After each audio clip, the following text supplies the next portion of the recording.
So, today we're going to talk about glutathione, the mother of all antioxidants. This is from a blog in the Huffington Post by Mark Hyman. Mark Hyman is at Mayo, I think, and I believe he's either the current or recent past president of the Institute of Functional Medicine. And again, it was in the Huffington Post. So it got a lot of readership. I'm going to spend some time on this article today because it does give a good explanation of what glutathione is. But first, a brief introduction. Ford Brewer, F-O-R-D, Brewer, B-R-E-W-E-R. Started out as an ER doc, then went to Hopkins to get some training in preventive medicine. Ended up running the program there and have been doing a good bit of preventive medicine since then. So let's go back. Let me just raise this again. What is an antioxidant? So here's a great simple way of showing it. You know, a picture's worth 1,000 words. This is not so clear, but this is. This apple is being oxidized.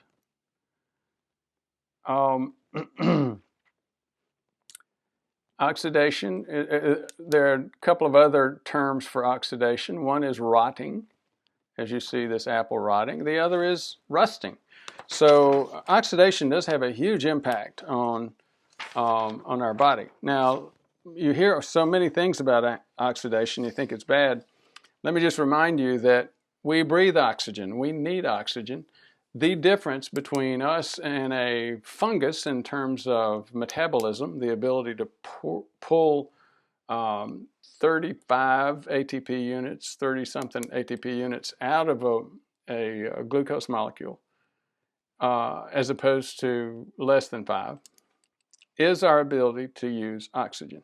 So oxygen is very powerful on the one hand, and it can be very beneficial on the one hand, but it can also be very non-beneficial. It has negative impact on our cardiovascular system. It's the major driver behind cardiovascular inflammation, driver behind cancers, immune system dysfunction, etc., etc. So glutathione, assuming Dr. Hyman is right, and I believe he's got a good point, by the way, if glutathione is the mother of all antioxidants in our body, then glutathione should be very important, and I think it is. And in fact, he states it's the most important molecule you need to stay healthy and to prevent disease. You probably never heard of it. Well, I think after articles like this, a whole lot of people have heard of glutathione. There are more than 89,000 medical articles about it, but your doctor may not have heard about it. Well, that actually may be true. Here's a couple of other good points. Well, I'm not going to touch too deeply on this. Dr. Hyman's, again, as I stated, with the Institute of Functional Medicine. I trained, when I was at Hopkins, I trained a few of the recent presidents of the American College of Preventive Medicine. There's some tension between the two groups, and I think the ACPM guys would say two things. Number one, the IFM guys are, I don't believe, part of the actual National Board of Medical Specialties. And the other criticism they would raise is the use of methods that are not that well researched. Now, I've done other videos on this comparison. I actually am going to continue to get further training in functional medicine because there are things like dementia, where you basically have to take the best known current practices. Actually, glutathione supplementation is one of the recommendations. We're going to talk about in dementia prevention. I think one of the key things that's going to come up here is the question about supplementation. I don't think there's any significant debate about the importance of glutathione. the question is how to improve it in your body. And I'll do that. I'll get a little bit deeper in that on the issue of supplementation in a couple of other videos. Now, again, according to Dr. Hyman, in his functional medicine practice, he finds a lot of problems associated with dementia, heart disease, immune system dysfunction, autoimmune disease, diabetes, autism, kidney disease, etc., associated with oxidative stress. And we've already talked about oxidative stress. Then he goes on to talk about what is glutathione. It's a very simple molecule, and the secret of its power is the sulfur component. I'm going to show a picture of that in just a minute. And he goes on to say that sulfur is very sticky. It may be smelly, but it's sticky and can be used in terms of things like chelation, I believe. Those guys that get into chelating techniques, I think, do tend to use glutathione and some of the other sulfur-containing compounds. So here's the glutathione. It's what's called a tripeptide.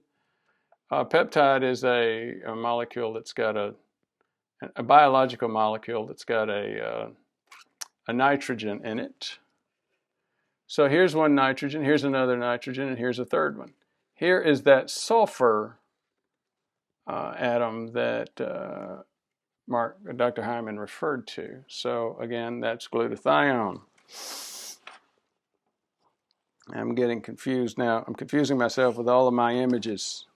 Here's another way of looking at this, and again, there's that sulfur atom.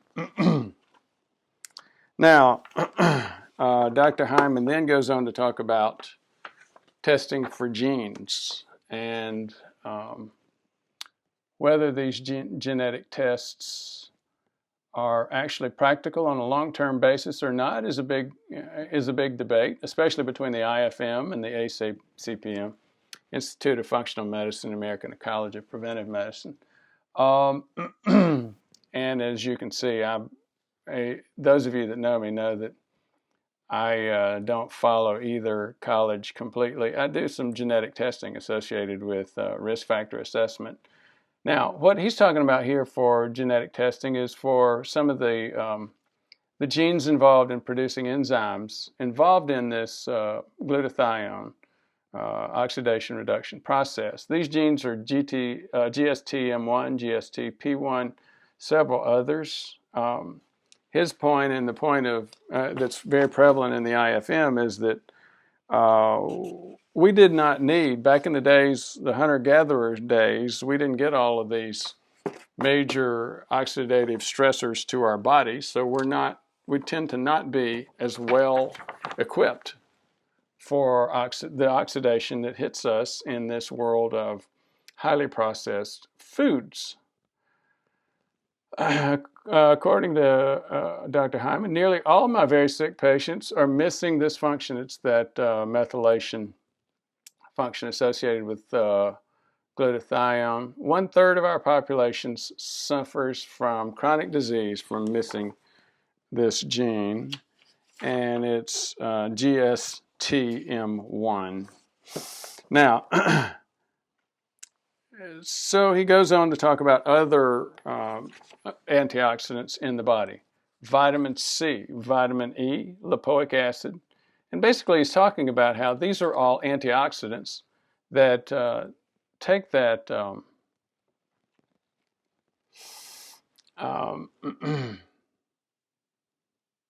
free radical and move it from, again, vitamin C will take it, move it to vitamin E, then to lipoic acid, and then to glutathione.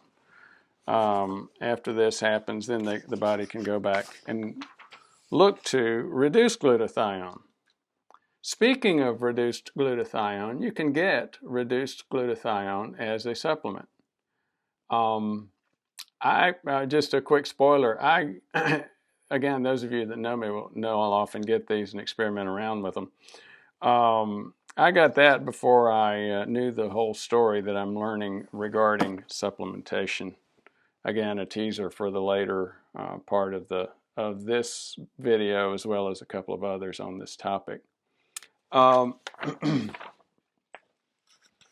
According to Dr. Hyman, research has shown that raised glutathione levels will improve about everything in your body, any kind of mental function, physical function. Here we're starting to get to the issues of supplementation.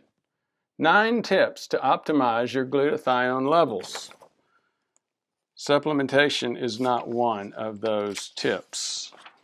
He talks about consuming sulfur-rich foods. Try bioactive whey protein. Exercise boosts your glutathione levels. N-acetylcysteine, alpha-lipoic acid, methylation nutrients, the folates, vitamins B12, B6 that have been methylated, selenium, antioxidants, the family like vitamins C and E, and milk thistle, silymarin. I'll have to investigate milk thistle a little bit later. But again, as you see, plenty of supplementation, but with things like whey protein, selenium, vitamins C and E, but nothing regarding glutathione supplementation. That's a hint for the next video. Thank you very much for your attention.